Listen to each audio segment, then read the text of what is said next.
ఓం నారాయణ ఆదినారాయణ. భగవాన్ శ్రీ వెంకయ్య స్వామి లీలామృతం పారాయణ గ్రంథం. రచన doctor N Sai Srinivas MA PhD. గాత్రం గంటి రేవతి. సేకరణ మండవ రవికాంత్. ఈనాటి లీలామృత పారాయణంలో మనము 229, 230 లీలల గురించి చెప్పుకుందాం. ముందుగా 229 సేవింగ్స్ అకౌంట్ అంటే పొదుపు ఖాతాలు. వెంకయ్య స్వామివారిని దర్శించుకుంటూ వారిపై విశ్వాసంతో ఉన్న కుటుంబాల వారికి స్వామివారు సేవింగ్స్ అకౌంట్ ఓపెన్ చేసి పుణ్యధనాన్ని డిపాజిట్ చేస్తున్నారు. ఈ పథకంలో మీరు కూడా జాయిన్ కావచ్చు.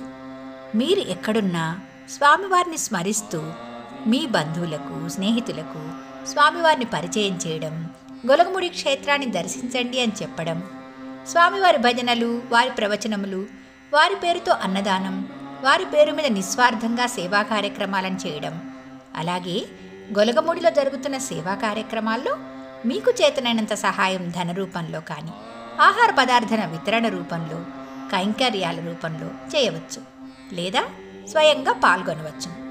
ఇలాగే చేయండి అని స్వామివారు నిబంధనలు ఏమీ పెట్టలేదు. వెంకయ్య పేరు మీద పిడికెడు మెతుకులు పెట్టిన వారి మంచి చెడ్డలు మనమే చూడాలి కదయ్యా అన్నారు స్వామి. ఇంతకంటే ఏం చెప్పాలి? అందుకే వారి పేరుతో ఏదో ఒక సేవ చేస్తూ వారి మార్గంలో మన జీవన విధానం కొనసాగిస్తుంటే మన అకౌంట్లో బ్యాలెన్స్ పెరుగుతుందన్నమాట. స్వామివారి తత్వాన్ని మనం అర్థం చేసుకొని మరొకరికి చెప్పాలి. కాబట్టి ఈరోజు మనమంతా చెక్ చేసుకుందాం, అసలు మనకి అకౌంట్ ఉందా లేదా. మనందరికీ అకౌంట్ ఉంది, అందులో డౌటే లేదు. కానీ బ్యాలెన్స్ చెక్ చేసుకోండి. కొంతమందికి అకౌంట్ ఉంది కానీ వాడుకలో లేదు. అలాంటి వాళ్ళు రీఓపెన్ చేసుకోవాలి. కొంతమందికి ఫిక్స్డ్ డిపాజిట్స్ కూడా ఉన్నాయి. వాళ్ళు నిరంతరం స్వామివారినే సేవిస్తూ ఉంటారు. వాళ్ళ జీవితం స్వామివారికే అంకితం. ఈ బ్యాంక్ మొత్తం స్వామివారి కంట్రోల్లోనే నడుస్తుంది. మన హృదయమే బ్రాంచ్ ఆఫీస్. ఆలోచనలు, ఆచరణలే పెట్టుబడులు. ధర్మాచరణ చేసేవారికి ఫిక్స్డ్ డిపాజిట్ అవకాశం కలదు. స్వామివారి అనుగ్రహం అనే వడ్డీ ఎప్పటికప్పుడు జమ అవుతుంది. ఆశీర్వాదం అనే అకౌంట్ నెంబర్తో మీ ఖాతా నడిపించబడును. వేరే రుసుమేమీ చెల్లించనవసరం లేదు. ఇక్కడ క్యూ లైన్లో నిలబడనవసరం కూడా లేదు. మనం చేసే ప్రతి చర్య ఇక్కడ డిపాజిట్లో జమ అవుతుంది. 24/7 అంటే 24/7 ఈ అకౌంట్ ఓపెన్ చేసే ఉంటుంది. స్వామివారి బ్యాంక్ అకౌంట్ ఓపెన్ చేయడానికి ఇంట్రొడ్యూసర్ అవసరం లేదు.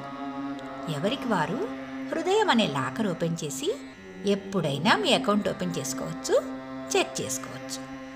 ఈ పథకానికి కాలపరిమితి లేదు. ఎంతమంది వచ్చినా అక్షయ పాత్రలాగా అనుగ్రహాన్ని రెట్టింపు వడ్డీతో అందిస్తారు. కుల, మత, జాతి, పేద, గొప్ప మొదలైన తరతమ భేదాలు అసలే లేవు. అందరూ అర్హులే. పాపపుణ్యాలు మూలధనం కాబట్టి జమా ఖర్చులు మన చేతిలోనే ఉంటాయి. నామజపం, గొలగముడి సందర్శించడం, అన్నదానం చేయడం, స్వామివారి సేవ చేయడం, నిజాయితీగా ఉండటం మొదలైన వాటిని చేస్తున్న వారికి, స్వామివారి బోధలు పాటిస్తున్న వారికి వారు చేసే పద్ధతి, ఆచరణలను బట్టి ఫిక్స్డ్ డిపాజిట్పై అధిక వడ్డీ లభిస్తుందన్నమాట. ఆ కుటుంబ సభ్యులకు ఎప్పటికప్పుడు బోనస్ రూపంలో వాళ్ళ కోరికలను అనుగ్రహిస్తూ ఉంటారు స్వామి. ఈ స్కీముని స్వామివారి లీలామృతం ద్వారా ప్రచారం చేసే అవకాశం స్వామివారే కల్పించారు. కాబట్టి మీలో ప్రతి ఒక్కరూ మీ బ్యాలెన్స్ సులభంగా పెంచుకుంటూ, అలా బ్యాలెన్స్ పెరగడానికి స్వామివారి లీలామృతాన్ని ప్రతిరోజు చదువు, స్వామివారిని స్మరిస్తూ మీ బంధువులకు, స్నేహితులకు పంపి వారిని కూడా చదివిస్తూ ఉంచడం, అలాగే స్వామివారు చెప్పిన బోధనలను ఆచరిస్తూ ఉండడం, స్వామివారు మన కోసం తెరిచిన ఖాతాలో ఎక్కువ మందిని చేర్పించడం. మనం ప్రతిరోజు స్వామివారి సేవింగ్స్ అకౌంట్లో ఉన్న కొంతమంది వివరాలు తెలుసుకొని వారు ఆ రోజుల్లో ఖాతా ఎలా కొనసాగించారో తెలుసుకుంటున్నాం. ఇప్పుడు ఒక మంచి ఖాతాదారునికి జరిగిన అనుభవం మీ ముందు ఉంచుతున్నాను. స్వామివారి వద్ద ఉండే భక్తులకు, సేవకులకు వారు చేసే సేవను బట్టి ప్రతిరోజు కొంత ధనం వారికి పారితోషికంగా ఇస్తూ ఉండేవారు. ఎవరి సేవను స్వామి ఊరికే తీసుకోరు. కట్టెలు కొట్టేవాళ్ళు, భిక్షాటన చేసేవాళ్ళు, స్వామివారి డోలి మోసేవాళ్ళు, బండి కట్టేవాళ్ళు, బట్టలు శుభ్రం చేసేవాళ్ళు, క్షవరం చేసేవాళ్ళు, ఇలా వారి దర్బారులో ఉద్యోగం చేసేవారందరికీ కూడా ఆశీర్వాదంతో పాటు లక్ష్మీ అనుగ్రహం కూడా ఉండేది. ఇలా స్వామివారు ఇచ్చిన డబ్బు విలువ తెలియక కొంతమంది ఆ రోజుల్లో ఆ డబ్బంతా ఖర్చు పెట్టుకున్నారు, వృధా చేసుకున్నారు. వాళ్లలో అతి కొద్ది మంది మాత్రమే కొంత దాచుకున్నారు. కాటన్రెడ్డి సుబ్బరామిరెడ్డి మంచి సంపన్నుడు. అన్నీ వదిలేసి స్వామివారి దగ్గరకు వచ్చి వారి వద్ద అతి సామాన్యమైన జీవితం గడుపుతున్నాడు. స్వామి అతనికి రోజు ₹1 ఇచ్చేవారు. అది అతను ఖర్చు పెట్టకుండా స్వామివారి మహాప్రసాదంలాగా భావించి ఎప్పుడైనా ఇంటికి వెళ్ళినప్పుడు తీసుకెళ్ళి ఇంటి దగ్గర ఒక పెట్టెలో జాగ్రత్త చేసేవాడు. అలా రోజు ఇచ్చేవాటిని ఎంత అవసరం వచ్చినా కూడా అతను ఖర్చు చేయలేదు. ఆ రోజుల్లో గొలగముడి రోడ్డు అసలు బాగుండేది కాదు. రవాణా సౌకర్యాలు సరిగ్గా లేవు. ఒక ప్రైవేటు బస్సు అనికేపల్లికి గొలగముడి మీదుగా తిప్పేవాళ్ళు. ఆ బస్సులో ప్రయాణికులు క్రిక్కిరిసిపోయి ఉండేవారు. ఒకసారి ఆ బస్సులో సుబ్బరామిరెడ్డి ఇంకా కొంతమంది సేవకులు స్వామివారితో కలిసి గొలగముడి బయలుదేరి వస్తున్నారు. అప్పుడు అనుకోకుండా బస్సు ఒక పెద్ద గోతులో నుండి పోవటంతో వెనక సీట్లో ఉన్న స్వామి పైకి లేచి క్రింద పడ్డారు. వారికి కాలు విరిగింది. అందరూ గోల చేసి బస్సు ఆపి అదే బస్సులో నెల్లూరులో ఆసుపత్రికి తీసుకుని వచ్చారు. భక్తులు, సేవకులు ఎంతో కంగారు పడుతున్నారు. నెత్తురు పోయింది, కాలు వాచింది. అందరూ చూసి చాలా బాధపడ్డారు. నాకు ఏమీ కాదులే అయ్యా, గుండెం దగ్గరకు తీసుకెళ్ళండి అని స్వామి అంటున్నారు. కానీ భక్తులందరూ పట్టుబట్టి స్వామివారిని ఆసుపత్రిలో చేర్పించారు. ఆ సమయంలో సేవకులు ఎవరి దగ్గర డబ్బులు లేవు. మిగతా సేవకులను ఆసుపత్రిలో ఉంచి డబ్బు కోసం సుబ్బరామిరెడ్డి బయలుదేరాడు. కొడుకు దగ్గరకు వచ్చి అడిగాడు. అప్పట్లో కొడుకు వెంకట సుబ్బారెడ్డికి స్వామివారి మీద నమ్మకం లేని రోజులు. అతను ఇవ్వనన్నాడు. సరే అని, నా దగ్గర స్వామివారిచ్చిన డబ్బులున్నాయి, అవి నువ్వు ఉంచుకొని వేరే డబ్బులు ఇవ్వు, నీకు ఆ డబ్బుల వల్ల మేలు జరుగుతుంది అని చెప్పాడు అతను. కానీ కొడుకు వినలేదు. చివరికి స్వామివారి డబ్బులతోనే స్వామివారికి వైద్యం చేయించాడు. స్వామివారు చాలా తొందరగా కోలుకున్నారు. నిజానికి ఆ వయస్సులో ఎముక విరిగితే తట్టుకోవడం కష్టం. కానీ చాలా తక్కువ రోజుల్లోనే స్వామి కోలుకున్నారు. అందరికీ వైద్యం చేసే స్వామివారే మహావైద్యులు. అలాంటిది వారికి అది లెక్కలోనిది కాదు. ఇదంతా భక్తులకు పుణ్యధనాన్ని మంజూరు చేయడానికి పెట్టిన పరీక్ష. ఆ రోజు పెట్టిన పరీక్షలో సుబ్బరామిరెడ్డి ప్రథమ స్థానం సాధించాడు. స్వామివారు అపారమైన అనుగ్రహం, ఫిక్స్డ్ డిపాజిట్ చేశారు. తాను స్వార్థం చూసుకోకుండా స్వామివారి సేవ కోసం తాపత్రయపడి అతనికిచ్చిన డబ్బులు అతను స్వామి కోసం ఖర్చు పెట్టాడు. స్వామివారి బాధను చూసి తాను పడిన మనోవేదనతో అతనికి ఆ అవకాశం లభించింది. స్వామివారు గోపాలయ్యను పిలిచి, సుబ్బరామయ్యకి 10వ చూపులో భాగం ఉందని చీటీ వ్రాయండయ్యా అన్నారు. కాబట్టి స్వామివారి అనుగ్రహం ఉంటే మనం కూడా 10వ చూపులో ఖాతాదారులం కావచ్చు. ఇప్పటి నుండే ఆ ప్రయత్నం చేసి ఆనాటి ఆ భక్తులను ఆదర్శంగా తీసుకొని వారి బాటన మనం కూడా అనుసరిద్దాం. కనీసం సేవింగ్స్ అకౌంట్ అయినా కొనసాగిద్దాం. 230 కోరిన కోరికలు తీర్చే కొండంత దేవుడు. వెంకయ్య స్వామివారిని ఆశ్రయించిన వారికి ముందు కోరిక తీరుతుంది. తర్వాత వారితో అనుబంధం ఏర్పడి జీవితాంతం వారితో ప్రయాణం కొనసాగుతుంది. ఎవరైతే వారిని విశ్వసిస్తున్నారో ఆ కుటుంబ సభ్యులకు మంచి జీవితం ప్రసాదిస్తారు స్వామి. అలాగే వారి కర్మలను కూడా అనుభవింపజేస్తారు. సద్గురువు కర్మక్షయ కారకులు కదా. వారిని ఆశ్రయించడం వల్ల కర్మల ఫలితంగా జరిగే పెద్ద ప్రమాదం నుండి రక్షిస్తారు. స్వామివారి జీవితంలో కొంతమంది అనుభవాలను చూస్తుంటే స్వామివారు అప్పుడే కాదు, ఇప్పుడు ఉంటారు, ఎప్పుడూ ఉంటారు అన్న విశ్వాసం కలుగుతుంది. ఈ సందర్భంగా స్వామివారి సూక్తిని ఒకదాన్ని గుర్తు చేసుకుందాం. సూర్యచంద్రులు ఉన్నంత వరకు ఉండేదే కదయ్యా అన్నారు కదా స్వామి. శైలజ చిన్న వయసులో ఉన్నప్పుడు వాళ్ళ అమ్మ ఇనుకుర్తిలో టీచర్గా పనిచేశారు. అప్పటి నుంచి స్వామివారితో ఆ కుటుంబానికి, సభ్యులకు పరిచయం ఏర్పడింది. తరచుగా గొలగముడి వచ్చి వెళ్తూ ఉండేవారు. శైలజ తాను ఫైనల్ ఇయర్ డిగ్రీ పరీక్షలు బాగా రాసింది, కానీ పాస్ అవ్వలేదు.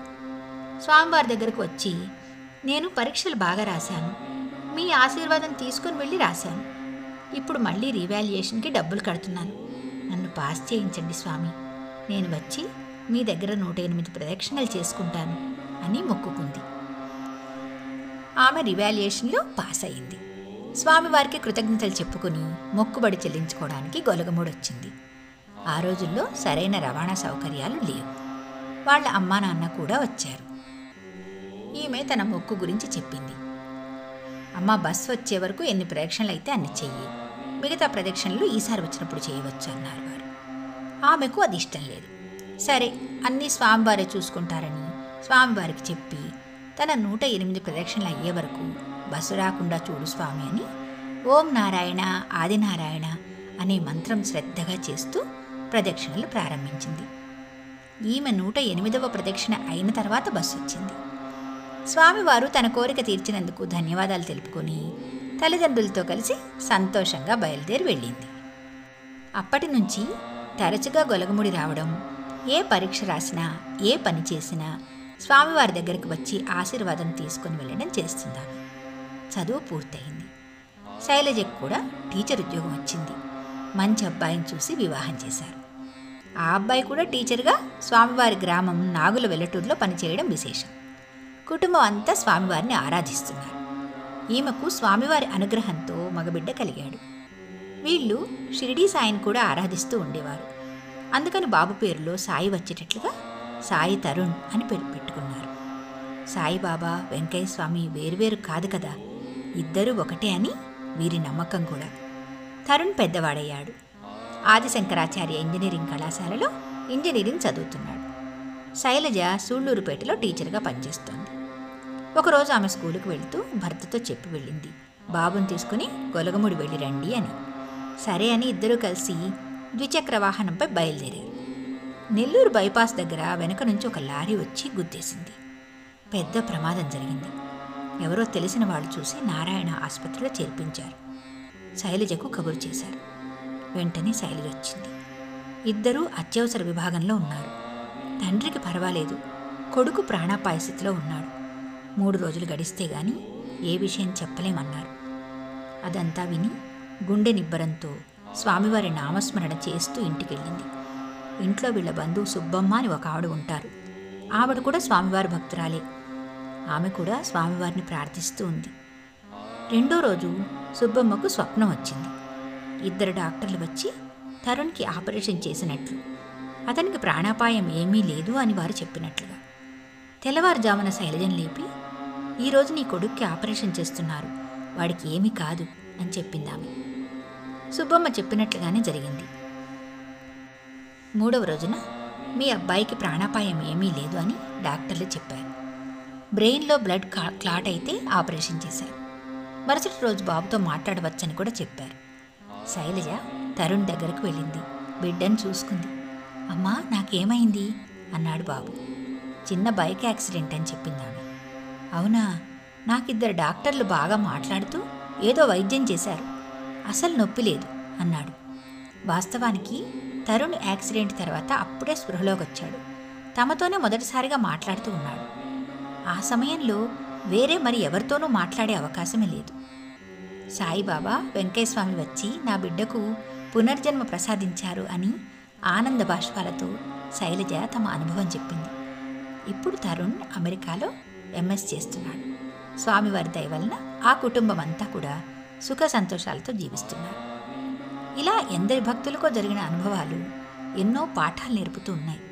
స్వామివారిని విశ్వసించి రక్షణ పొందిన వారి అనుభవాలను తెలుసుకొని మనం కూడా వారిని భక్తి శ్రద్ధలతో ఆరాధిద్దాం. వారి అనుగ్రహానికి పాత్రులవుదాం. మిగతా లీలలు తరువాయి భాగంలో చెప్పుకుందామా? భగవాన్ శ్రీ శ్రీ శ్రీ గొలగమూడి వెంకయ్య స్వామి మహారాజ్కి జై. ఓం నారాయణ ఆదినారాయణ.